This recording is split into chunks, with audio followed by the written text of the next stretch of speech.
Hello everyone.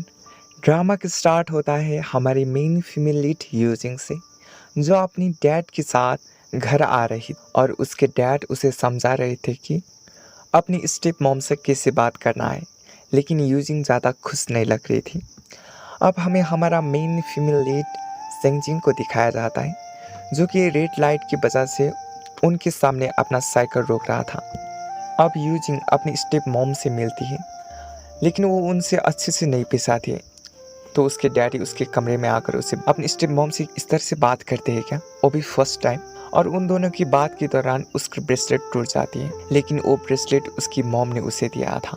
तो next morning वो bracelet बनाने के लिए एक शॉप में जाती है, जो कि सेंगजिंग का ही था। और वो उसे कहता है ये ब्रेसलेट हम बाद में बना देंगे। और उसके बाद उसके डैड उसे एक बात बताते हैं कि तुम्हारी मॉम ने तुम्हें हमेशा के लिए हमारे पास छोड़कर अब्रॉड चली गई है, इसलिए अपने मॉम के साथ अच्छे से पेश आओ। और बेचारी की तो दिल ही टूट जाती है और उसका स्कूल भी ट्रांसफ़र हो गया था।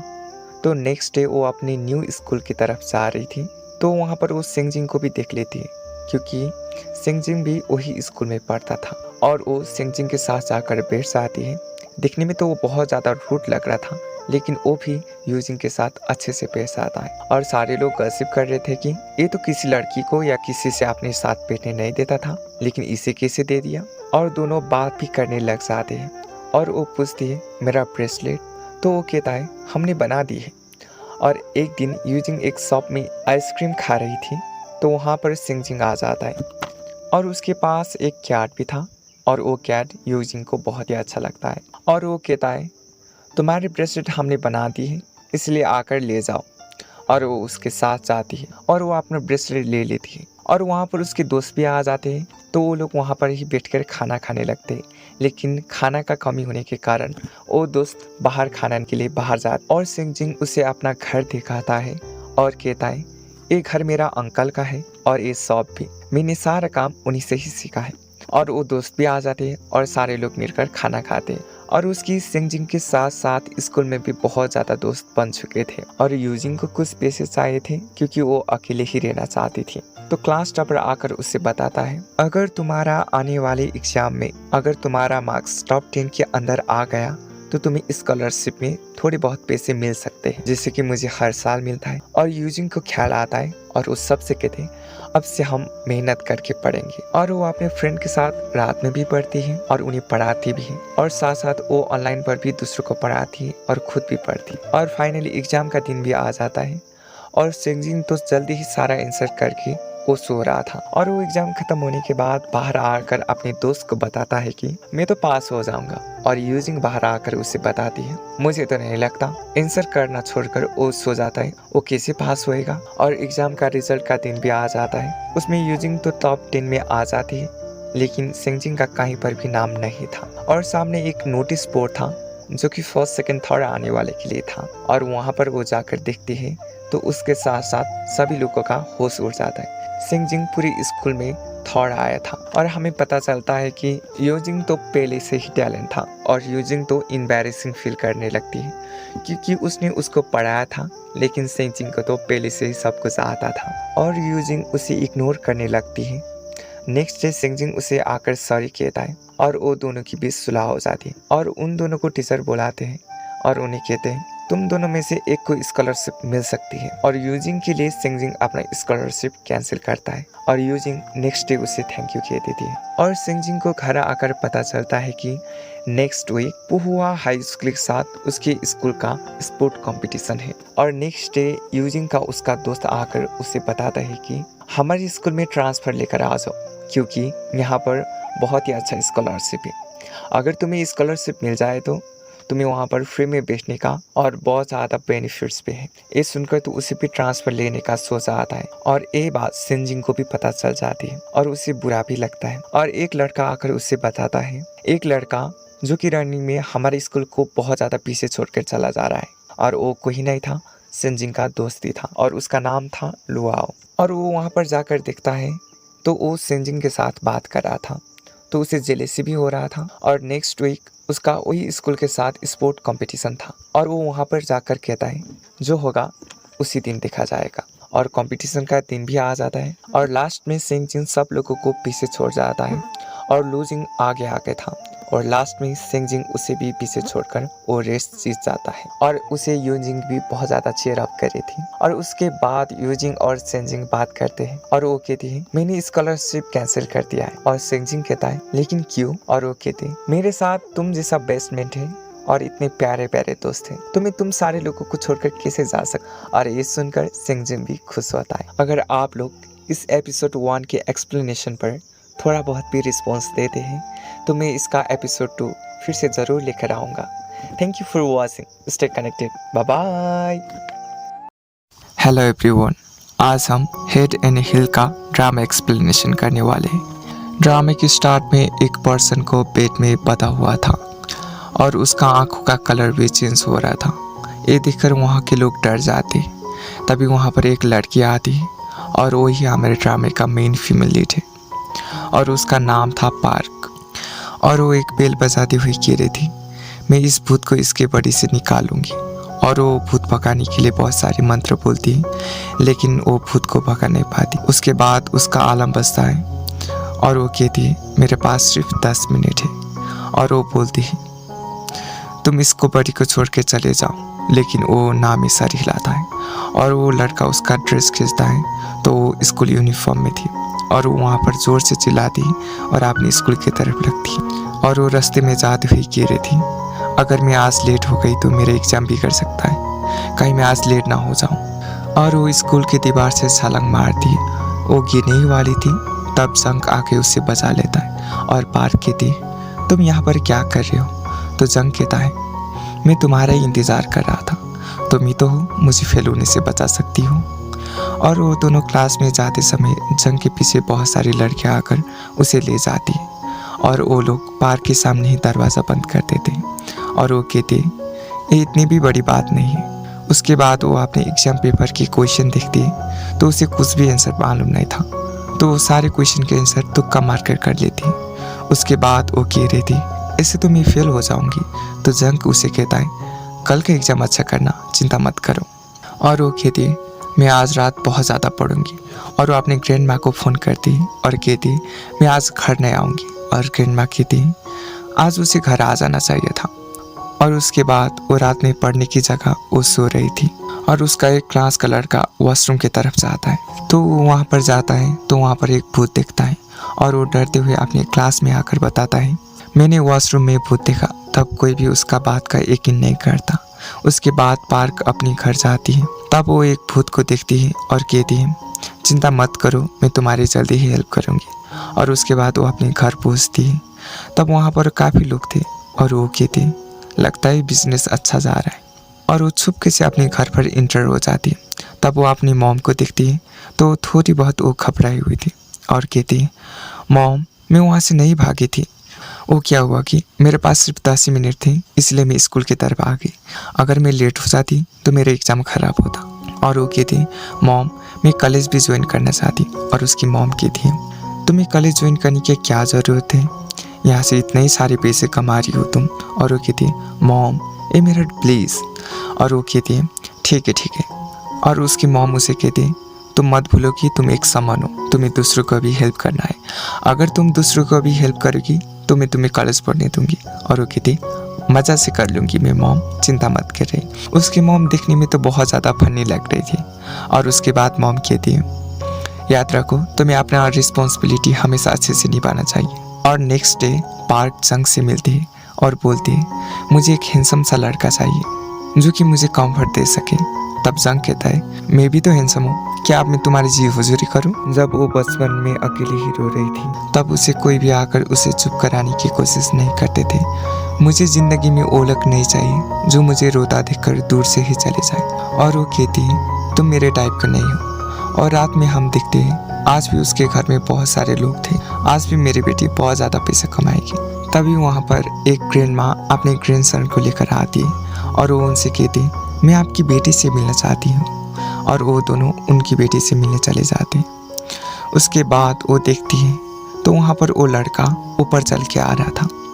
तब वहाँ पर उसकी ग्रैंड माँ आकर बताती है इसके पास एक आत्मा है इसीलिए इसको एक ताबीज़ बना कर दे दो, नहीं तो ये मर जाएगा। ये मौत के किनारे पर है और पार्क मन में कह रही थी इसके पास सिर्फ 31 दिन बाकी है जिंदा रहने के लिए, उसके बाद ये मर जाएगा। और वो मनी मन कह रही थी इतना हैंडसम लड़का मर जाए तो क्या ये नाइंसाफी नहीं होगी। उसके बाद वो जीवन को पूछती है अगर कोई इंसान अकेला ही रो रहा है तो तुम उसे देखकर क्या करोगी। और जीवन कहता है मैं उसके साथ जाकर खड़ा हो जाऊंगा। और पार्क कहती उसके बाद, और जीवन कहता है उसके बाद मैं क्या करूंगा, क्योंकि मैं तो उसे जानता ही नहीं। मैं तब तक उसके साथ खड़ा रहूंगा जब तक वो चुप नहीं कर जाती, चाहे मैं उस इंसान को जानता हूँ या नहीं भी। और पार्क को तो ऐसी लड़का तो चाहिए था। और वो कहती मिल गया मेरा क्रश। और उसके बाद वो ग्रैंड माँ का हाथ पकड़ के कहती आप चिंता मत करिए ग्रैंड माँ, मैं इसकी मिस फॉर्च्यून को ख़त्म कर दूंगी, उसके बाद ये ठीक हो जाएगा। और ग्रैंड माँ बहुत ही ज़्यादा खुश होकर उसे शुक्रिया अदा कर कर वहाँ से चली जाती।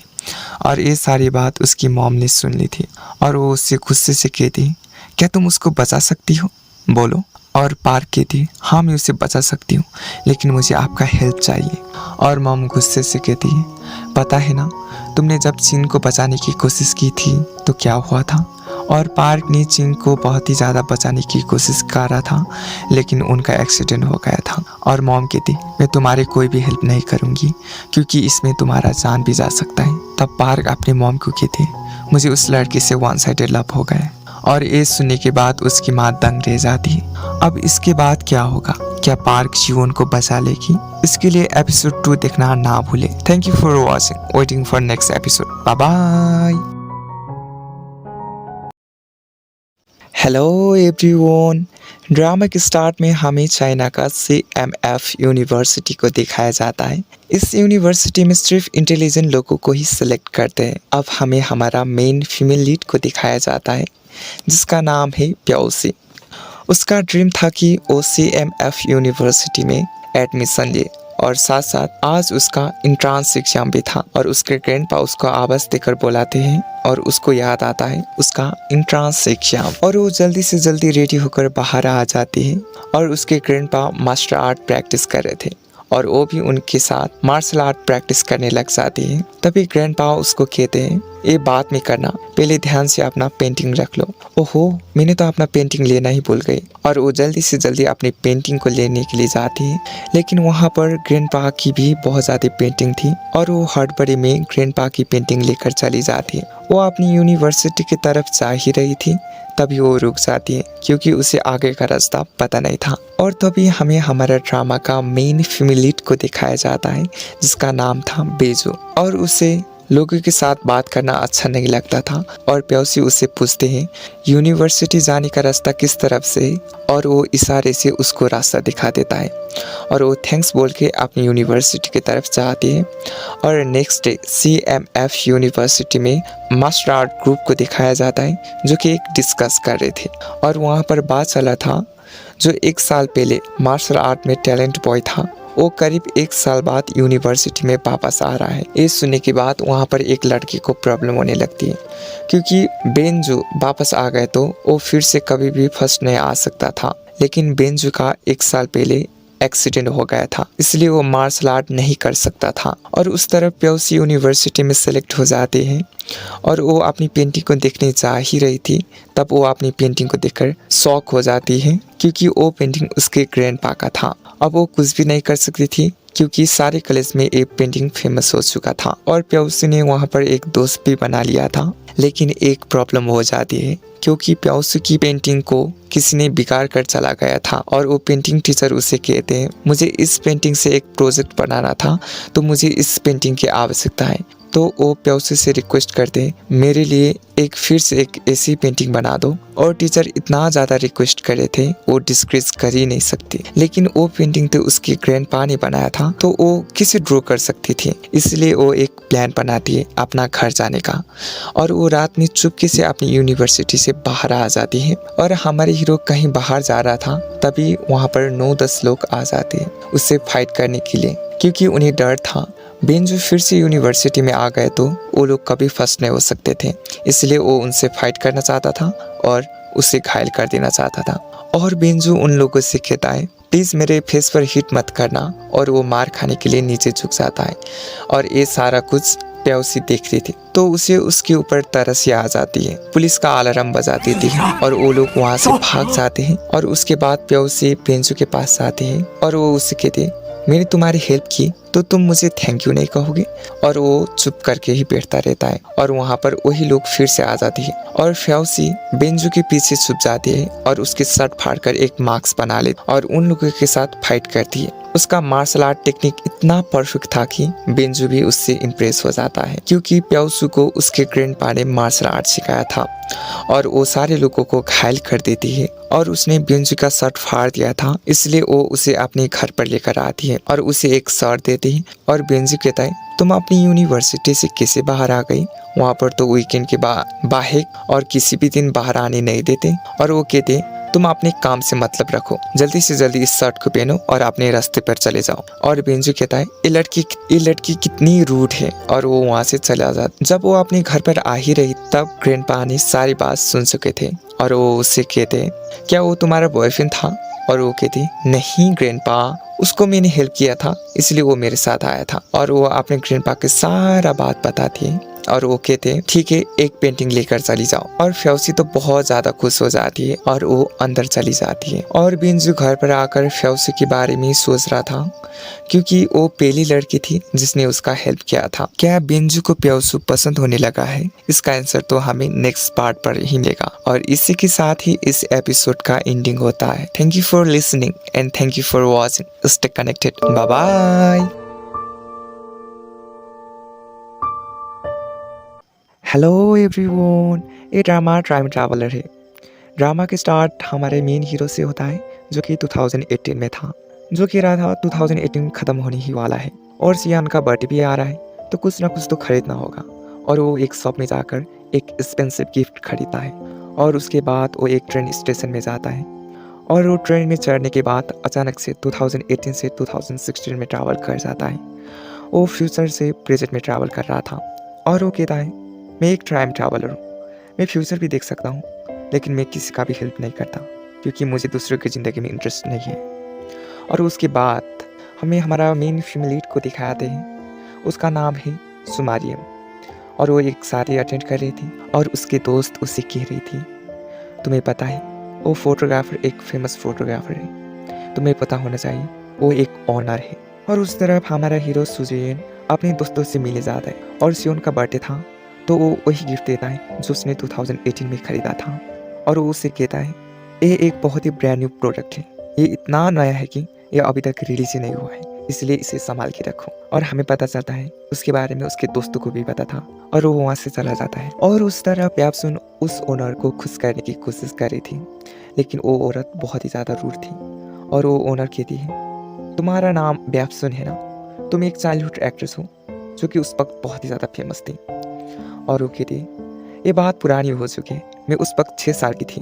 और वो कहती, मैं आपके असिस्टेंट के लिए अप्लाई करना चाहती हूँ। लेकिन वो ओनर नहीं मानती और वो कहती है और वो उसे बहुत ही ज़्यादा रिक्वेस्ट करती है और वो कहती है, मेरे एक बार ये एल्बम देख लीजिए, अगर आपको अच्छा नहीं लगा तो आप रिजेक्ट कर देना।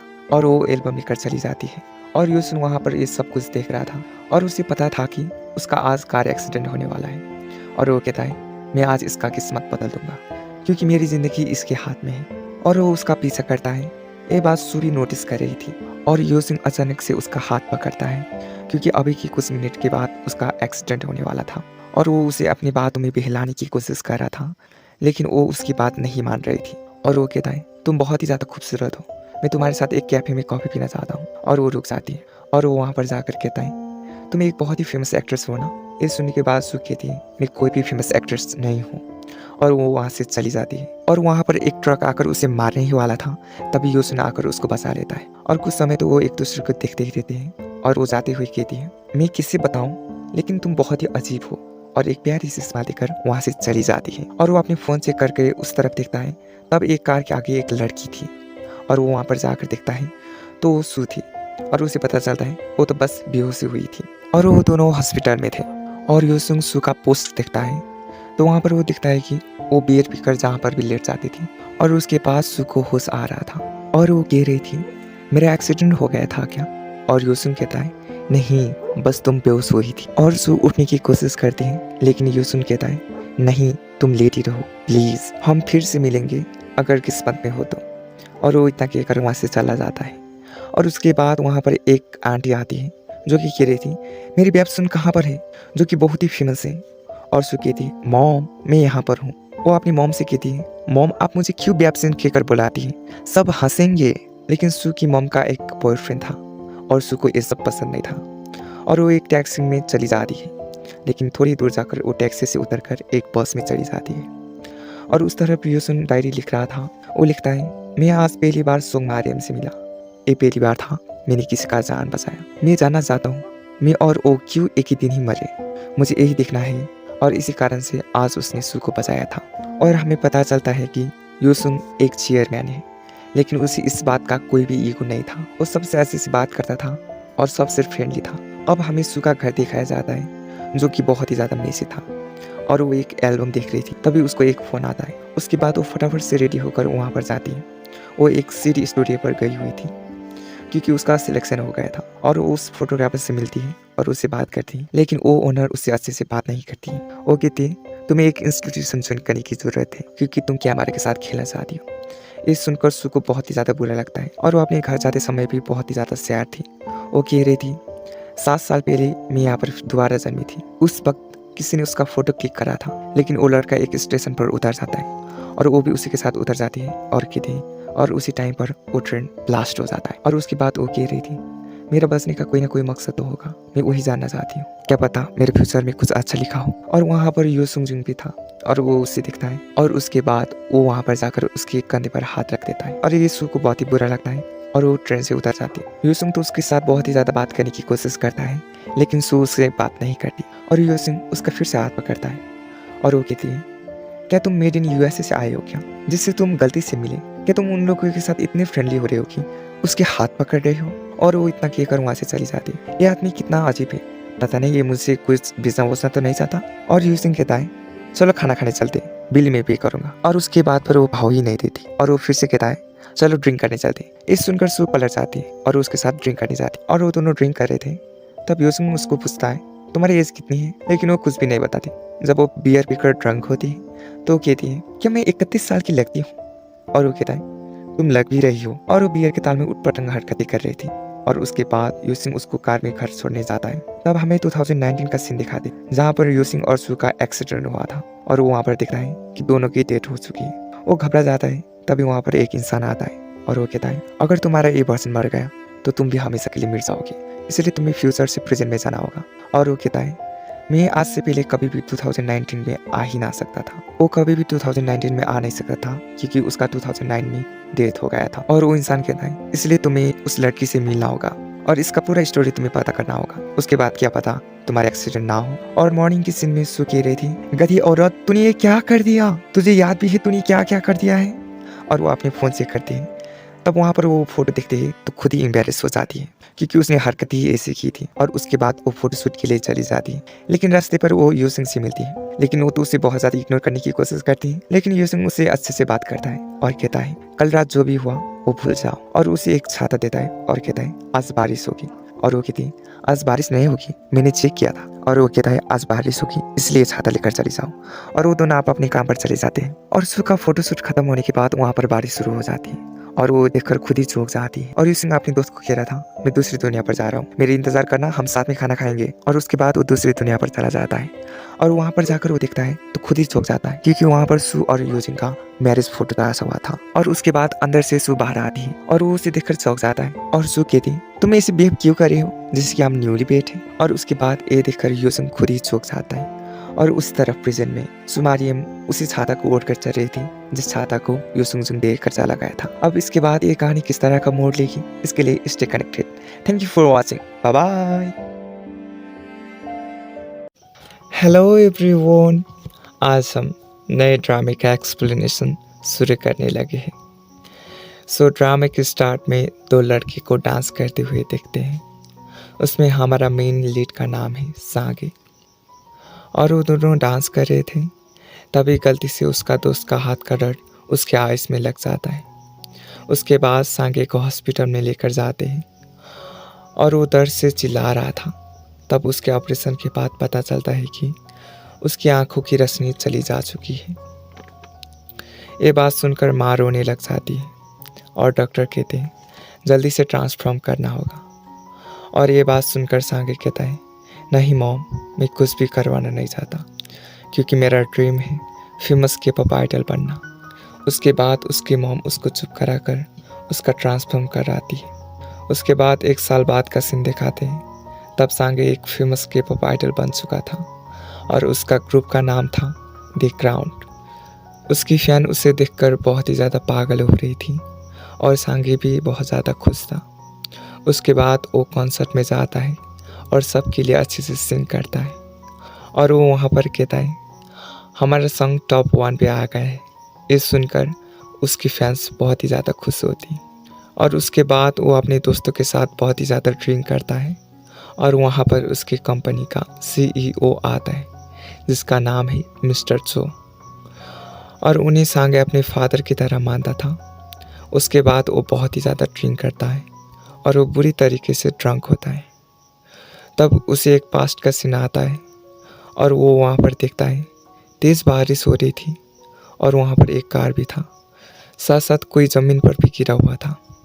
उसके बाद वो अपने रूम में आकर सो जाता है और वो सपने में दिखता है और कहता है मैं अक्सर ये सपना देखता हूँ जिसमें मुझे छोटी सी बच्ची नज़र आती है जो कि कौन है मुझे पता नहीं और मैं उसका फेस भी देख नहीं पाता। और साथ साथ ये भी कहता है मैं वहाँ पर एक म्यूज़िक भी सुनता हूँ और मैं उस म्यूज़िक को सुनने के बाद अच्छे से सोता हूँ। और मॉर्निंग में हमें सांगे का रूम दिखाते हैं। उसके पास बहुत ही सारे अवार्ड थे और वो मॉर्निंग में बहुत ज़्यादा एक्टिव भी दिख रहा था, लेकिन सांगे हमेशा से ही बहुत ही ज़्यादा खुश रहता था और उसे लगता है कि उसका वेट बढ़ रहा है तो जल्दी से जल्दी एक्सरसाइज करता है और वो एक्सरसाइज करने के बाद उसे शांति मिलती है। उसके बाद हमें हमारा ड्रामे का मेन फीमेल लीड किम बॉम को दिखाते हैं। वो सांगे की कंपनी में आने के लिए रेडी हो रही थी क्योंकि कल रात जीना जो कि सांगे का CEO की बेटी है उसने उसका सॉन्ग खरीदने की बात करी थी। उसके बाद बॉम अपना फेवरेट लॉकेट पहन लेती है। उसके बाद सांगे के रूम में उसका मैनेजर आता है। तब वो उन्हें देखकर डर जाता है और कहता है आप किसी नौजवान के रूम में इसे बिना नॉक करे कैसे आ सकते हैं। और मैनेजर कहता है क्या तुम पागल हो, तुमने मेरा कॉल का क्यों आंसर नहीं दिया, तुम्हें पता है क्या क्या हो गया है। और वो कल रात का वीडियो दिखाते हैं कि उसने अपना CEO मिस्टर चो को पंच मार कर गिरा दिया था। और सांगे कहता है मैंने ये क्या कर दिया, मैंने इतने अच्छे इंसान को कैसे मार दिया, मुझे सच में कुछ भी पता नहीं। और मैनेजर कहता है और वो कहता है ये वीडियो सोशल मीडिया पर बहुत ही ज़्यादा वायरल हो गया और सांगे ज़ोर ज़ोर से चिल्लाने लगता है। उसके बाद हम किम बॉम को देखते हैं जो कि उसी के कंपनी के बाहर थी, लेकिन उसी टाइम पर सांगे भी आता है वहाँ पर। और उसके बाद वो पीपल बॉम को गिरा कर आगे चले जाते हैं और इसी दौरान उसका लॉकेट भी गिर जाता है और उसके अंदर से वो म्यूज़िक प्ले होने लगता है और ये म्यूज़िक सांगे भी सुनता है और वो शॉक्ड हो जाता है क्योंकि ये म्यूज़िक उसे सपने ही में आता था। और वो पीछे मुड़ के देखने की कोशिश करता है लेकिन वहाँ पर बहुत लोग होने के कारण वो देख नहीं पाता। उसके बाद वो वहाँ से उठकर जीना से मिलने चली जाती है और जीना उसको एक कॉन्ट्रैक्ट पेपर देती है और वो कहती है इस पर साइन करने के बाद तुम्हारे ये सारे सॉन्ग हमारे हो जाएंगे। इसका मतलब ये है कि तुम कभी भी इस सॉन्ग को अपना नहीं कह पाओगी। इस सुनने के बाद बॉम को थोड़ा बहुत तो बुरा लगता है। उसे लगा था कि थोड़ा तो क्रेडिट मिलेगा, मगर ऐसा नहीं था। और जीना को अर्जेंट कॉल आने के कारण वो वहाँ से चले जाती है और बॉम कहते हैं अब पता चला कि K-pop एजेंसी कैसे पॉपुलर होते हैं।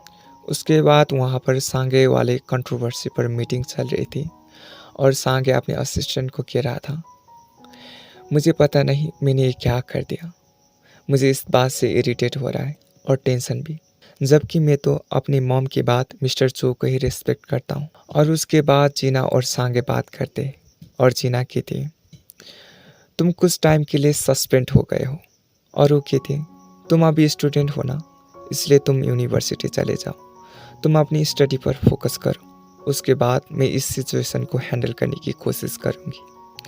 उसके बाद जिंग देखती है बॉम ने उसका कॉन्ट्रैक्ट पेपर पर साइन कर दिया है और उसके बाद हमें बॉम का घर दिखाते हैं जहाँ पर बॉम को अपने घर का लोन चुकाना था क्योंकि उसके आंटी ने चुपके से उसका घर को गिरवी रख लिया था। इसी कारण उसने अब अपने घर का लोन चुकाना था, नहीं तो बैंक वाले उसके घर को लेकर चले जाएंगे। और उसकी आंटी कह रही थी तुम इसी तरह से बहुत सारे सॉन्ग बना लो, घर का लोन चुका लेंगे। और ये बात सुनकर बॉम को बहुत ही ज़्यादा गुस्सा आता है और वो वहाँ से उठकर चले जाते हैं। और सांगे मिस्टर चो से सोशल मीडिया पर माफ़ी मांगता है और वो कह रहा था मैं आपका माफ़ी का इंतज़ार करूँगा। ये मिस्टर चो भी पढ़ रहे थे और हमें दिखाते हैं कि मिस्टर चो ने कैसे उसे गिटार बजाना सिखाया था और उनसे अच्छे से बात भी की थी। और मिस्टर चो को उस रात का याद आता है जिस दिन सांगे ने उसे मारा था, ये कहते हुए कि मुझे सब याद आ गया है। शायद सांगे के साथ पास्ट में कुछ बुरा हुआ था लेकिन वो भूल गया है। और उसके बाद सांगे अपनी यूनिवर्सिटी जाने के लिए रेडी हुआ था और उसका असिस्टेंट ने उसे कहा था कि छाता लेकर चले जाओ क्योंकि आज बारिश होगी। और वो उनकी बात को नकार कर चला गया था। और वो जब यूनिवर्सिटी में पहुंचता है तब वहाँ पर बारिश शुरू हो गई थी और वो उसे गिल्ट हो रहा था कि मैंने मेरा असिस्टेंट की बात क्यों नहीं माना। और वो वहाँ पर कहता है मेरे फैंस कहाँ पर है। तभी आगे से कुछ लड़के आते हैं और वो कहता है शायद ये मेरे लिए ही आई, लेकिन वो लोग तो उसे गिरा कर आगे चले जाते क्योंकि वो लोग बारिश से बचने के लिए आए थे। उसी दौरान उसका फ़ोन भी गिर जाता है और वो उस फ़ोन को ढूंढ ही रहा था तब वहाँ पर बॉम्ब भी थी। उसका लॉकेट फिर से गिर जाता है और वो म्यूज़िक प्ले हो जाता है और ये सांगे भी सुन लेता है और उसे अपना फ़ोन मिल चुका था तो वो उसी सॉन्ग को पीछा करते हुए वहाँ पर पहुँच जाता है। और सांगे बॉम्ब को पहली बार दिखता है और सांगे उसको घूर रहा था और बॉम्ब कहती ये मुझे इस तरह से घूर क्यों रहा है। और बॉम्ब उस म्यूज़िक को बंद करती थी और वहाँ से जाने लगती है। तब सांगे उसको रोक लेता है और पूछता है कि ये म्यूज़िक कौन सी है। और वो वहाँ पर बताने ही वाली थी तभी वहाँ पर एक लड़का आता है। तभी वो वहाँ से जाने ही वाली थी तब सांगे भी उस म्यूज़िक गुनगुनाने लगता है। तब ये सुनकर बॉम्ब कहती है तुम्हें मेरे म्यूज़िक के बारे में कैसे पता है। तब सांगे कहता है कि ये तुम्हारा म्यूज़िक है और वो कहती है हाँ ये मेरे ही म्यूज़िक है। तभी वो लड़का उसे फिर से बुलाता है और वो दोनों चले जाते हैं। और सांगे घर में उसके ही बारे में सोच रहा था कि वो म्यूज़िक उसके कैसे हो सकता है, वो तो सिर्फ मेरे सपने में ही आता था। और उसका नाम क्या था, बॉम्ब, क्योंकि वो उसे इसी नाम से बुला रहा था। और नेक्स्ट डे बॉम्ब यान के साथ अपनी यूनिवर्सिटी में जाती है और वहाँ पर हमारा हीरो भी आया हुआ था। इस बार वो बहुत ही इंटेलिजेंट होकर आया था क्योंकि उसने सोशल मीडिया पर बताया हुआ था कि आज मैं यूनिवर्सिटी आया हूँ। इसी कारण वहाँ पर इस बार बहुत ही सारे लोग और वो अपने फैन से मिलता है। लेकिन इस बार सांगे बॉम्ब को ढूंढने के लिए आया था। अब सांगे अपने सपने में क्यों उस म्यूज़िक को सुनता था जो कि किम बॉम्ब के पास है, ये तो हमें नेक्स्ट एपिसोड में पता चलेगा। Thank you for watching, stay connected, bye bye.